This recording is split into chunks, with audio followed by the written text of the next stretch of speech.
नमस्ते, ओम नमः शिवाय या कहें बम भोले। आज उस व्यक्ति के साथ मैं एकदम प्रत्यक्ष बैठा हूँ जिनको मैं हर रोज सुनता हूँ, लेकिन इस कुंभ की वजह से, महाकुंभ की वजह से ये महामिलन भी हो गया। कैलाश खेर जी, मैं कृतज्ञ हूँ। कैसे हैं आप? जी एकदम जैसा आपने छोड़ा था। कुंभ की तैयारी कैसी चल रही है? जी कमाल चल रही है। और हम्म, कुंभ हम लोगों की आस्था का एक मेला है, एक आस्था का महोत्सव है। और इसलिए इसके अर्थ बहुत बड़े हैं हम लोगों के लिए, क्योंकि जो 12 वर्ष में लूनार जो हमारा सर्कल है वो जब घूमता है तो नक्षत्र बदलते हैं। नक्षत्र बदलते हैं तो हमारी जीवन रेखाएं, हाथों की रेखाएं, हमारी शैली और हमारे बहुत सारे जीने के ढंग वो उसके अकॉर्डिंग ढलते हैं। जो हमारे विद्वान, हमारे गुरु, हमारे महात्मा, हमारे जितने भी आत्मीय जन बड़े होते हैं वो बताते हैं कि अब ऐसे जीना है, अब ऐसे जीना है। तो ये सनातन जीवन पद्धति जो है ये साइंटिफिक है, बहुत ही वैज्ञानिक है। जितनी आस्था से जुड़ी है उतनी ही वैज्ञानिक है।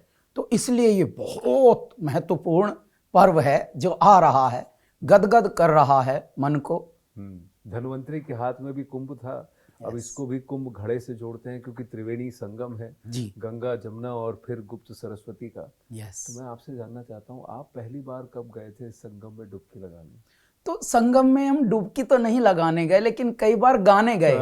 तो त्रिवेणी संगम पर ही त्रिवेणी महोत्सव होता है, तो कई बार वहां गा लिया है। कैलाश खेर एंड कैलासा का कॉन्सर्ट। कैलासा मैं जानता हूँ, पर ये सबसे पहली बार कब गए थे? तो मैं कुंभ में तो नहीं गया हूँ स्नान करने, परंतु मैं गंगा में ही क्योंकि रहा हूँ, गंगा तट पर ही पला हूँ। और आपने तो कई बार हमारी प्रोफाइल और हमारे अतीत को भी बताया है, भूतकाल कैसे हम बाल्यावस्था से कहाँ पढ़े, कहाँ बढ़े।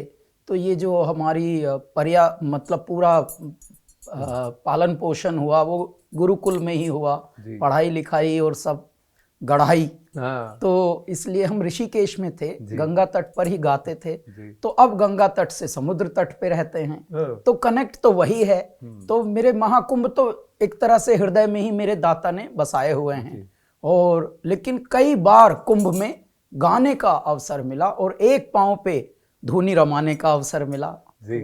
तो मैं ये जानना चाहता था कि 2012-13 और अब ये तो 24 में प्रधानमंत्री नरेंद्र मोदी और योगी जी के अंदर उनकी अगुवाई में ये पहला महाकुंभ है।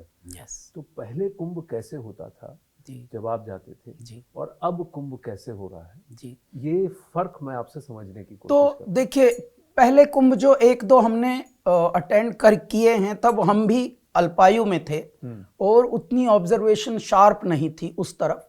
परंतु पहले की जो भारत की व्यवस्थाएं थी, चाहे हमारी आस्था को लेकर, चाहे हमारी कला को लेकर, हमारी जीवन शैली को लेकर, हमारे संगीत को लेकर, वो अव्यवस्थित बहुत थी। क्योंकि इसको बड़ा नहीं माना जाता था, इन बातों को बहुत लघु मानकर हल्के में लिया जाता था। और इसके लिए कहीं ना कहीं करुणा आती थी हृदय में, यार ये इतनी पथेटिक हालत पे क्यों है हमारी ये वाली बात, जबकि यही हमारी धरोहर है, यही हमारी विरासत है, यही हमारी शक्ति है। क्यों? देखिए, भारत एक ऐसा खंड है, आध्यात्मिक खंड, कि यहाँ पर मैं मानता हूँ बहुत बड़े बड़े साइंस के आविष्कार नहीं उजागर हुए, लेकिन उनको प्रमोट उस तरह से नहीं किया गया, ब्रांडिंग नहीं दी गई। और बाहर की जो चीजें हैं उनका कोरिएंडर, अलेक्जेंडर के बाजू में एक वर्ड आया, उसकी भी ब्रांडिंग हुई। हमारे यहाँ का धनिया, तो इसलिए उसकी ब्रांडिंग ना हुई। तो साइकोलॉजी से इतना खेला गया है हम लोगों के साथ कि उनके शब्दों को भी ऐसे बेचा गया जैसे कोई महाराजा ही हो। शब्द भी, एक दादी ने कहा पोते से, बेटे जरा धनिया ले आना बाजार से 1 रुपए का। तो बेटे ने कन्नी काट के पोते ने और गायब हो गए। गर्लफ्रेंड ने कह दिया, चांद could you get me some coriander because it's my project tomorrow in my school, you know, home science and all। भाई जी अपना चार्टर प्लेन ले गया पापा का कि अब तो यूरोप से ही लाऊंगा यार। बीवी ने कोरिएंडर, गर्लफ्रेंड ने कोरिएंडर मंगाया। तो उन्होंने अपने शब्दों को भी इतना ग्लोरीफाई करके और बांटा कि मनुष्य की मनोवृत्ति, साइकोलॉजी जो है उसमें देखिए शब्द भी इतने बड़े हो गए। तो ऐसे में हमारी जो लाइफस्टाइल, जो जीने का ढंग, जिसमें हम वसुधैव कुटुंबकम कहते आए हैं, ओम सहना भवतु सहनो भुनक्तु, हम सह का, हम सबको साथ लेकर बोल रहे हैं कि ये जो पूरा विश्व है, जो 9-10 अरब के करीब की पूरी दुनिया है मनुष्यों की, वो सब एक है। क्यों? क्योंकि एक जैसे हृदय धड़कते हैं सबके, एक जैसे भावनाओं में। देखिए गूज बम्प जिसे हम कहते हैं, रोम रोम पुलकित कहते हैं, वो अच्छे विचारों से, अच्छे उद्गारों से कैसे होता है। लेकिन इस सब को मलिन समझा गया, इस सब को हल्के में लिया गया, और हमारी जो परंपराएं, हमारी जो विरासत है, हमारी धरोहर हैं, उनको मतलब मिटाने की कोशिश की गई। अब संसार बदल रहा है, अब दुनिया बदल रही है।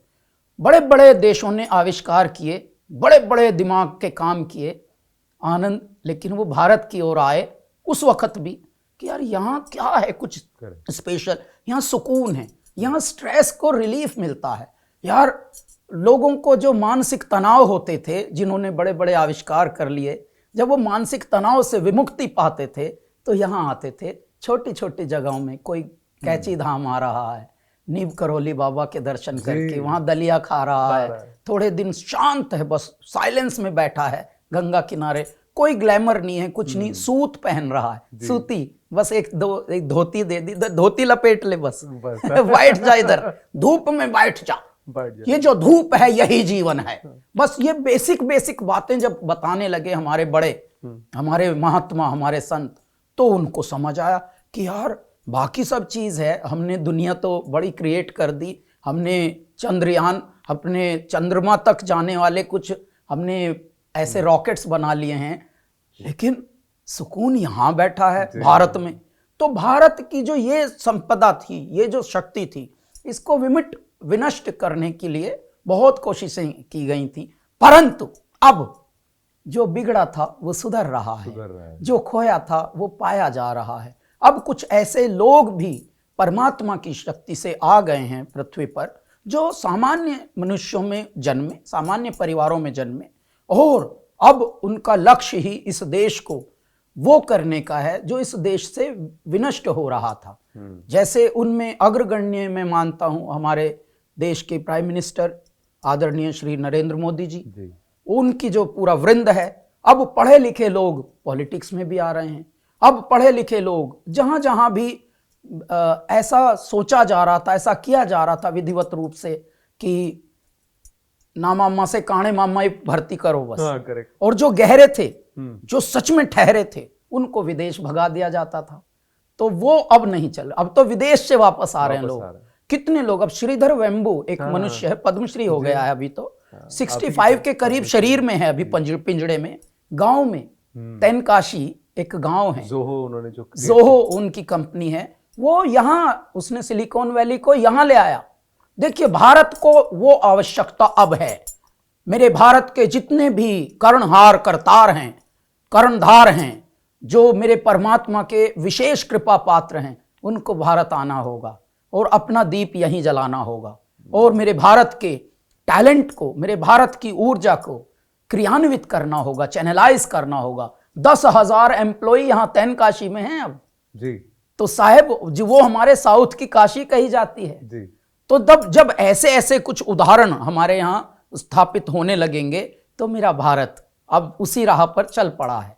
जो बिगड़ा था वो सुधर रहा है, जो विनष्ट हुआ था वो उग रहा है, और इसके कर्णधार हैं हमारे आदरणीय प्रधानमंत्री जी, जो एनकरेज कर रहे हैं युवाओं को कि भाई तुम में अगर हुनर है तो मैं खड़ा हूं, आओ कुछ नया स्टार्टअप लेके आओ, कुछ नया विचार लेके आओ, नया उद्गार लेके आओ, उसको क्रियान्वयन करने के लिए, उसको क्रिएटिवली एग्जीक्यूट एक्सपेडाइट करने के लिए जो भी रिसोर्स लगता है बताइए मुझे। अब कुंभ की अगर बात करें, मैं वापस प्रयागराज की बात करूं, 2019 में आपने इसका थीम सॉन्ग मुझे याद है गाया था, चलो कुंभ चले, चलो कुंभ चले, यस, चलो गोता खाएं संगम में। 2 लाइन उसकी सुना दीजिए, फिर आगे बात करें। तो अभी मुझे एक्चुअली एकदम से याद नहीं आएगा, लेकिन चलो कुंभ चलें, चलो कुंभ चलें, चलो कुंभ चलें, चलो कुंभ चलें, चलो गोता खाएं संगम में, स्थावर जंगम में, चलो को गोता खाएं संगम में, चलो कुंभ चलें, चलो कुंभ चलें।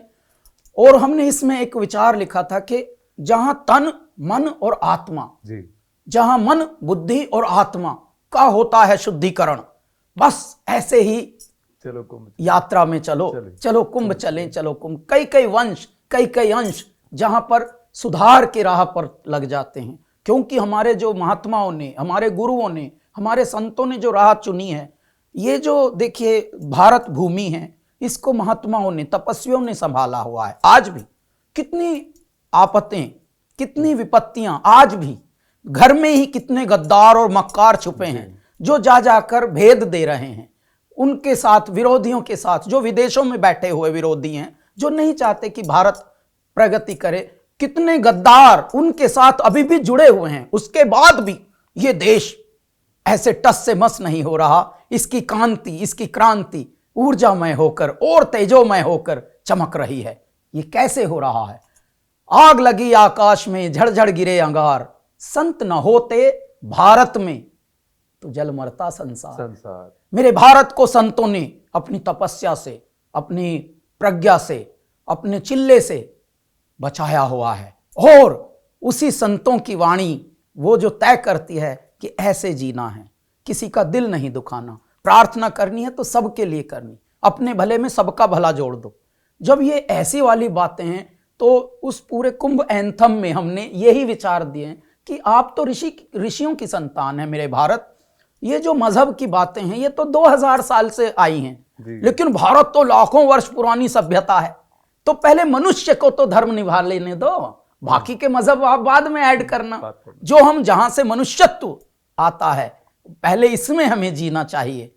और क्योंकि जब दुख होता है, जब बीमार होते हैं, तब हम धर्म नहीं देखते। डॉक्टर थोड़ी धर्म देखता है, भाई जल्दी से इमरजेंसी केस जल्दी लाओ भाई। अब वो ये नहीं देखेगा ये कौन से धर्म का है, इसका आंत ओझड़ी ठीक करनी है कि नहीं, जल्दी करो। तो ये है धर्म। Basically whatever you are chosen for, you have to be निष्ठावान, you have to be very sincere there. धार्यते इति धर्म, तो जो धारण करे वो धर्म, वही धर्म है सर। कर्तव्य ही धर्म होता है। जिसके लिए आपको बनाया गया है वो धर्म आपका है, उसको आप कीजिए, बस उसको आप ऑनेस्टी से कीजिए। ऑनेस्टी से नहीं करेंगे तो जो परमात्मा परमेश्वर का कैमरा है वो न केवल वीडियो ले रहा है आपका, वो ऑडियो और आपके मन तलक का ऑडियो और वीडियो दोनों चल रहे हैं वहां। तो यानी क्योंकि आजकल हम लोग धर्म और पंथ में कंफ्यूज कर जाते हैं, पंथ बहुत ज्यादा, बहुत कंफ्यूजन चला है। अब एक और, जैसे आपने कहा कि संत हैं, योगी हैं जो कि अपना काम कर रहे हैं, तो एक योगी जी, योगी आदित्यनाथ भी हैं। कहीं ना कहीं आपको लगता है कि जब से उन्होंने उत्तर प्रदेश में कमान संभाली है, कुंभ की भी प्रतिभा और उसकी जो बहुत उसका जो पूरा वैभव है, वैभव और उसका जो पूरा गौरव है वो पुनः स्थापित हो रहा है। अब देखिए लाखों की संख्या में टेंट बन रहे हैं। टेंट, जब टेंट बनते हैं, मान लीजिए अस्थाई घर जिन्हें हम कहते हैं, उनके लिए व्यवस्थाओं का भी होना बड़ा आवश्यक है। व्यवस्थाओं के साथ साथ भावनाओं का भी होना बड़ा आवश्यक है। जो पहले कभी नहीं हुआ वो अब हो रहा है। क्यों? क्योंकि देवलोक से तपस्वियों को ही भेजा गया है। एक इधर, ये भी योगी से कम नहीं है, जो पीएम है हमारे, ये भी एक योगी हैं, एक बैरागी हैं। इनको बैराग हो गया है इस देश से, इस देश के वासियों से, कि नहीं, जो बिगड़ा हुआ है उसे सुधारना है। और वो लक्ष्य से कभी भटकते नहीं। क्यों? क्योंकि ईश्वर जब चुनते हैं तो चुनौतियां ज्यादा देते हैं कि भाई ये मेरा पहलवान तगड़ा है, इसको और तगड़े बनाओ, इसको और तगड़ा, उसके लिए और ज्यादा जो एक्सरसाइज और व्यायाम शाला उसकी सबसे तगड़ी होती है ट्रेनिंग, तो चुनौतियां उसके पास आती हैं। मैं आपको एक हंसी की बात बताता हूं साहब, भगवान कैसे खेल खेलते हैं। प्रधानमंत्री श्री नरेंद्र मोदी जी को जब प्रधानमंत्री पहली बार मेरे विश्व ने, मेरे परमात्मा ने, मेरे देशवासियों ने बनाया, तो भगवान ने एक चुनौती जल्दी से भेजी उनके लिए। एकदम, अरे मेरा बालक सिंहासन पे बैठा है और जल्दी से इसकी तपस्या भंग करता हूं, जरा इसकी परीक्षा लेता हूं। एक बाढ़ भेज दी जम्मू कश्मीर के पास। जम्मू कश्मीर में बाढ़ भेज दी तो एक चैलेंज आ गया, अरे यार ये अनएक्सपेक्टेड काम क्या हो गया अचानक। तो एक प्रधानमंत्री जो पहली बार प्रधानमंत्री, पहली बार संसद देख रहा है और माथा टेक कर अंदर गए हैं, तो बैठते ही कुर्सी पे अचानक यार नया सामान ये आ गया समस्या का, अब कैसे करें।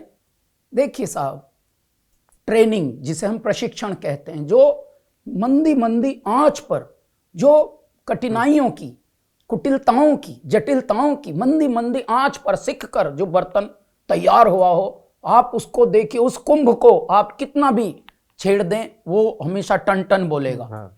इनका विवेक और इनका अनुभव कैसे काम आया, जब इन्होंने वहां राहत कार्य अपनी आर्मी से लगवाए और भोजन वितरित कर रहे थे हेलीकॉप्टरों से। आपको पता है शत्रु को भी जिंदा रखना राजा का धर्म होता है। तो पहले जो दूसरी साइड के लोग कुछ थोड़ा सा उससे अफेक्टेड हुए थे, उनको भी पहले जिंदा रखना। देखिए सिद्धांत किसे कहते हैं, राजा का पहला सिद्धांत क्या है भाई, शत्रु को भी मजबूरी में नहीं मारना भाई, युद्ध के सिद्धांतों से मारना है। तो उनको जिंदा करो पहले, फूड उनको भी वितरित कराए थे जी। तो देखिए राहत कार्य भी वहीं से तय कर लिया था परमात्मा ने, हाँ मेरे बालक में तो भाई जो मैंने गुण डाले वो हैं। तो बाबा हमेशा देखते हैं ठोक ठोक के कुंभ मेरा पक्का है कि नहीं। तो ये कुंभकार ने ऐसे गढ़े हैं। तो जब ऐसा आपके पास निमित्त हो जाते हैं, ऐसे कृतित्व हो जाते हैं, तो फिर परमात्मा जिस दिशा में उन्मुख कराते हैं वो पूरा देश हमारा फिर देखता हर दिन, और हर दिन का लक्ष्य आप देखिए। तो अब महाकुंभ एक महा उत्सव की तरह पूरा विश्व मना रहा है। सर विश्व से हमारे जानकार लोग आ रहे हैं, पहले पता भी नहीं था कब कुंभ लगा, कब हुआ, क्या व्यवस्था थी। तो कह रहे हैं कि 45 करोड़ से ज्यादा लोग आने की उम्मीद है उनकी, और सबको पंजीकृत किया जाएगा, तो उसकी गणना भी होगी। गणना होने से व्यवस्थित होना एक अच्छा हो जाता है, उसकी एक सेफ्टी सिक्योर हो जाती है। और जब आस्थाओं के साथ आतिथ्य धर्म निभाया जाए, आइए और स्नान कीजिए, आइए और अपना रसपान कीजिए जीवन का, आइए अपने ध्यान कीजिए। साहेब भारत भूमि ऐसा है कि 45 करोड़ साहब, दुनिया में कई बार 45 देशों की इतनी आबादी नहीं है जितने वहां पर उस जगह पहुंच जाएंगे। कितना 15-14 जनवरी से लेकर और फिर 26-27 तो इस बार Kailash Kher and Kailasa live in concert हो रहा है। हम लोग 23 फरवरी को वहां पर गाएंगे। 23 फरवरी को जा रहे हैं कि 23 जनवरी को जा रहे हैं? फरवरी को जा रहे हैं जी। तो हम क्या है, महाशिवरात्रि के जो एक सप्ताह होता है, वो महाशिवरात्रि सप्ताह हमसे भगवान गवाते हैं। तो हमारा प्रारंभ महाकुंभ से है उस सप्ताह का। क्या बात फिर हम अंत जो करेंगे महाशिवरात्रि के कॉन्सर्ट्स का, वो मॉरिशस में। तो फिर मैं आपसे जानना, इस बार का थीम भी आपने गाया है, उसमें भी आपने अपने नहीं, तो इस बार का जो एंथम जी, तो इस बार भी हम वही एंथम गाएंगे। हाँ। उस एंथम को अब बड़ा करेंगे। हाँ। और उसी स्तुति गान को महाकुंभ चलो कुंभ चलें, चलो कुंभ चलें, हाँ। वो गाएंगे। और साथ में मेरे महाशिव का वर्णन होगा, उनकी माया का वर्णन होगा। और हाँ। हाँ हाँ, चलो कुंभ चलें। हाँ okay so they doing it. अच्छा, एक और एंथम करना है क्या? करना है, आप करने वाले। तो मैं अभी सब फिर से पूछ लीजिए। हाँ ठीक। तो इस बार भी कुंभ का एंथम आप ही करने वाले हैं? साहब ईश्वर की देखिए कृपा ये होती है कि जब when you are chosen one then you be ready. तो इस बार भी ईश्वर का हम पर आशीर्वाद हुआ है।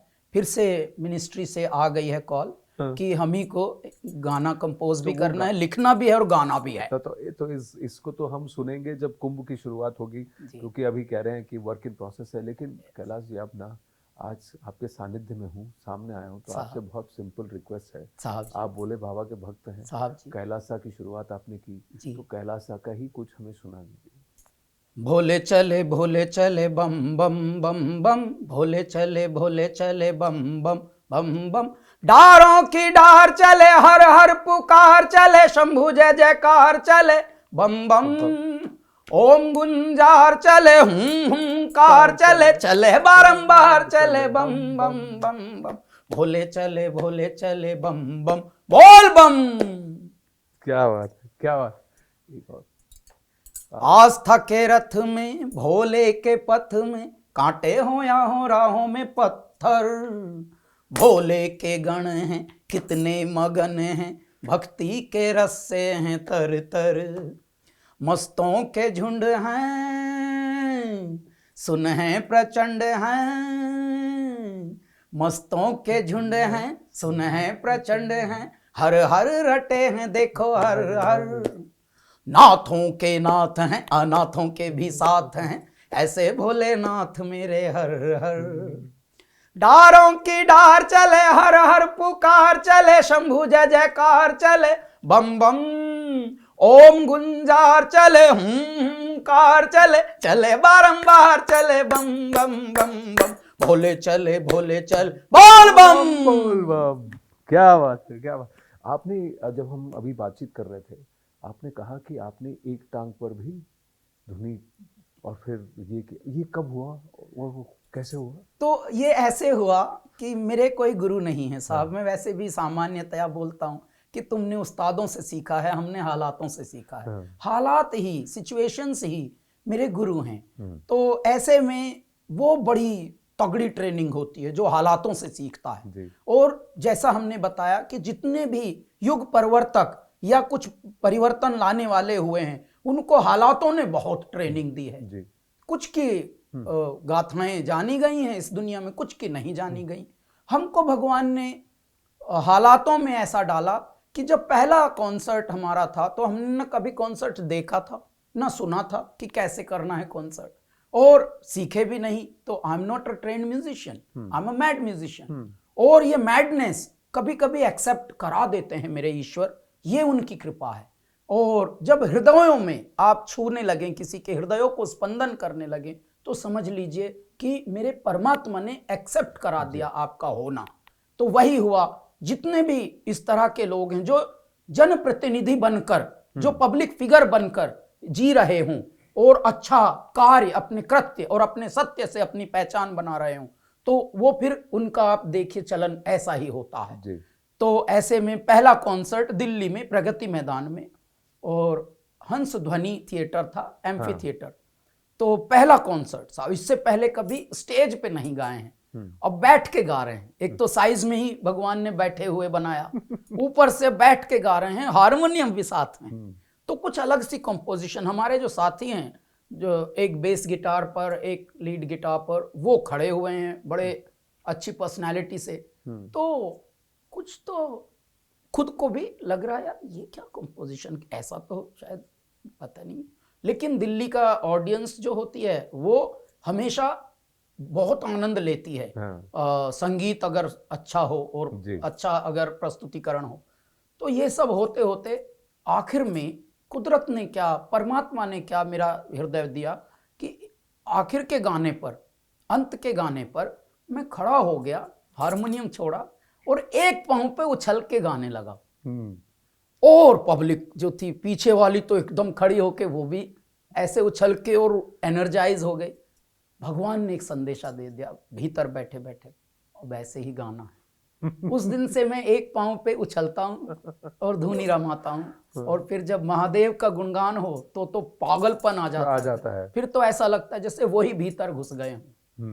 तो ये वो लम्हा है कि आपका पहला कॉन्सर्ट था। पहले कॉन्सर्ट से ही हम एक पांव पे ऐसे घूमने लगे। पर कैलाश जी, आपको एक बात बताऊं कि जो लोग कद में छोटे होते हैं ना, वही विश्व में बड़ा बड़ा काम करके चले जाते हैं। तो ईश्वर की माया है। आपका काम इतना बड़ा है कि आप ही विशाल काय हो गए। अब आप देखिए, सचिन तेंदुलकर कद में छोटे, ब्रायन लारा कद में छोटे, महात्मा गांधी कद में छोटे, तो हर कोई जो भी है साहब, तो वो सब बड़ा काम कर जाते हैं और कहीं विदित है। पर जब आप कुंभ जाते हैं, मेरा अंतिम प्रश्न, और हमारे जितने भी दर्शक हैं यहाँ पर न्यूज़ 18 कुंभ के चैनल पर, मैं आपसे पूछना चाहता हूँ कि कुंभ क्यों जाना चाहिए? उस डुबकी में और वहाँ जा करके वहाँ उन साधुओं की संगति में रहने से क्या? सर, हम जो हैं, हम मनुष्य तो हैं, लेकिन मनुष्य होने का, मनुष्य बनकर जीने का एक बहुत बड़ा तप है। क्यों? क्योंकि विषय और विकार ये 24 घंटे हमारे निकट रहते हैं, सुबह से शाम तक। न जाने कब ग्रीड हमारे निकट आ जाए तो हम नीड को फिर पीछे छोड़ देंगे, जल्दी से हम ग्रीड के पीछे भागते हैं। अच्छा, ये जो रास्ते दिखान, देखिए, धरे कहीं ढूंढे कहीं वस्तु ना आवे हाथ। वस्तु तो तब ही मिले जब भेदी ले ले साथ। तो वहां भेदियों में आपको भगवान भेजते हैं कि जाइए अपने मार्ग को प्रशस्त करने वालों से मिल लीजिए, जो आपको रास्ता बताएंगे जीना ऐसे है। क्योंकि हमें लगता है कि बस जन्म पा लिया और जी लेंगे। हमारे यहाँ सब जीवन प्राप्त करने से लेकर मृत्यु तक न जाने कितने संस्कार हैं। हमारे यहाँ पूर्णमासी है, एकादशी है, हमारे यहाँ त्रयोदशी है, हमारे चतुर्दशी। हम हर दिन को एक सेलिब्रेशन की तरह जीते हैं और उसके कुछ नियम हैं, कुछ सिद्धांत हैं, और वो हमारे शरीर से जुड़कर, हमारी आत्मा से जुड़कर, मन बुद्धि और आत्मा जब तक ना हो पास, जब लेने का पात्र पास नहीं फिर काहे में लेंगे आप। तो आपको उसको संतुलित करना होता है। संतुलित करने के लिए भेदी बैठे हैं, गुरु बैठे हैं, संत बैठे हैं, वो बताते हैं। क्यों? क्योंकि हमारी लाखों वर्षों की जो सभ्यता है, जिस तरह से हम जीते आए हैं, जीना चाहिए, वो भटके ना हम, अटके ना हम। क्यों? क्योंकि हम लालच के वशीभूत हो जाते हैं, ईर्ष्या के वशीभूत हो जाते हैं। ईर्ष्या ने युद्ध कराए हैं भारत में जी, जेलसी ने न जाने क्या क्या रचनाएं रच दी। तो इन सब से बचने के लिए, संसार में संसार जैसा होने के लिए महाकुंभ का एक बार रसपान करना चाहिए, और जीवन में अपने जीवन को संतुलित बनाने के लिए, शिवत्व का निर्माण करने के लिए, उसको परस्पर निहारना के लिए, संस्कारों से भटकना ना भटकने के लिए हमें कुंभ जाना चाहिए, हमारे गुरुओं से, हमारे संतों से। क्योंकि हम ऋषि कुल से ही आए हैं, हम सब ऋषियों की संतान हैं। तो इसीलिए भारतवर्ष जो है, देखिए भारतवर्ष ही एक ऐसी जगह है जहां पर भंडारे होते हैं जी, लंगर होते हैं, भंडारे होते हैं। पूरी दुनिया में कहीं खाने नहीं बंटते जी। और साहेब भारतवर्ष ही एक ऐसा है जहां आश्रम होते हैं जी, वृद्धाश्रम नहीं, आश्रम होते हैं, आश्रयशाला होती हैं जी। और देखिए जो ठंड आती है तो इसमें साहब रैन बसेरे खुलते हैं भारत में, कि कोई तो ये सेवा भाव, जिसे हम सेवा भाव जो है, और सेवा भाव ही परम। देखिए ईश्वर को भी नित्य कर्म भक्त है प्यारा, जो नित्य कर्म सुकर्म करे, सत्कर्म करे, पुरुषार्थ करे जी। तो परमात्मा को आप उसकी डगर में रहें, क्योंकि भेज तो देते हैं धरती पर, लेकिन आपको पशु बना के नहीं भेजा, मनुष्य बनाकर भेजा। 84 लाख योनियों में सबसे उत्कृष्ट योनि आपको प्राप्त कराई है। आपके पास विवेक है, आप बहुत सारी जो व्याधाएं हैं उन व्याधाओं से बचते हुए फिर जीना है, ये आपको एक तपस्या दी है, और मनुष्य ऐसे जी नहीं पाते। इसलिए महाकुंभ 12 वर्ष में भी होता है, 6 वर्ष में भी होता है, और हम 3-4 महाकुंभ अटेंड कर चुके अपने जीवन काल में, और बहुत कुछ बदलते हुए देखा है। इस बार के महाकुंभ में हमारी बहुत बहुत मनोकामनाएं, शुभकामनाएं, बधाई मेरे भारत को, मेरे भारत वर्ष के जितने भी विदेशों में रहने वाले लोग हैं, आस्थावानों को, श्रद्धावानों को, भक्तिवानों को और बुद्धिमानों को जी। तो बहुत बहुत हमारी शुभकामनाएं हैं। शुभकामनाएं आपको महाकुंभ की। आप बस देखते रहिए कि एक टांग पे नाचने वाला आपका एक फैन भी 23 फरवरी को आपको वहां कुंभ में ना मिल जाए। आप तो आनंद हैं, आप खुद आनंद बिखेरते हैं। कैलाश खेर जी बहुत बहुत आभार, धन्यवाद। हरिओम साहब, अभिनंदन। हरिओम। हाँ करवा लो, हाँ करवा लो सर। तो कैलाश जी, न्यूज़ 18 की तरफ से, हमारे नेटवर्क की तरफ से इस बार हमने न्यूज़ 18 कुंभ के नाम से एक यूट्यूब चैनल की शुरुआत की है। तो सारा कुंभ का टेलीकास्ट उसी पर होगा। इतना बड़ा जो अभियान है आज तक हमने शायद किसी चैनल ने नहीं किया होगा। चैनल छोड़िए सर, पहले तो चैनल बचते थे इन बातों से। ये तो मैं नमन करता हूं इस पृथ्वी पर जो आज का नेतृत्व है, इस पृथ्वी को जो चला रहे हैं, इस सत्ता को चला रहे हैं। देखिए देव सत्ता से हम शिकायत करते थे, परमात्मा ये हो क्या रहा है आपके होते हुए जी। मेरे दाता हंसते थे बस। अब मेरे दाता का जैसे त्रिनेत्र खुला है, उन्होंने पहले इस पृथ्वी सत्ता पर भेजा एक मनुष्य जो अवधूत ही भेजा कि जा तू जा। सामान्य परिवार में जन्माया और प्रशिक्षण उनकी उसी जटिलताओं से, कुटिलताओं से, कठिनताओं से की, और आज इतना बदलाव है कि लोग ईमान की तरफ आ गए, अपने चरित्र की तरफ आ गए, अपने कर्म जो जिसे हम कहते हैं कि ऑनेस्टी, जिसे सिंसियरिटी कहते हैं। अब चैनल भी देखिए महाकुंभ के लिए डेडिकेट कर रहे हैं अपना चैनल। ये कितना बड़ा बदलाव है। पहले तो साहब ऐसे वाले कार्यक्रमों को 15 साल पहले इतनी सी जगह मिलती थी, बस हाँ, एक छोटा कैप्सूल चलता छोटा था। सा, बस एक हो गया, हाँ ये भी हो रहा है, ये भी हुआ ये। अच्छा, उसमें भी कुछ जैसे ही किसी को चोट लग गई, मान लीजिए कोई, तो उसको हाईलाइट करते थे ताकि उसकी जितनी बदनामी हो सके मेरे देश की वो हो, और लोग ना जाएं आगे और से। लोग न जाएं, मतलब जितना भी विषमताएं हैं, जितनी भी उसके बारे में बुराइयां हैं, वो ज्यादा हाईलाइट करते थे। आज श्रद्धा जगा दी परमात्मा ने, और इसके पीछे ये ईश्वर का ही मिरेकल मैं मानता हूं जी। कि देखिए सब बदल रहे हैं। वो भी जो कभी हमारे देश का अपमान और बुराइयां ही करते थे, अब वो भी गुणगान कर रहे हैं। तो यानी दैत्य भी देखिए, अनहत के सुन गाजे बाजे, देव असुर एक पांव पे नाचे, भस्म रमा के बहुरूपी शिव गुणकारा, हर हर शिव शंभु, जय जय केदारा। बहुत बहुत धन्यवाद, थैंक यू सो मच।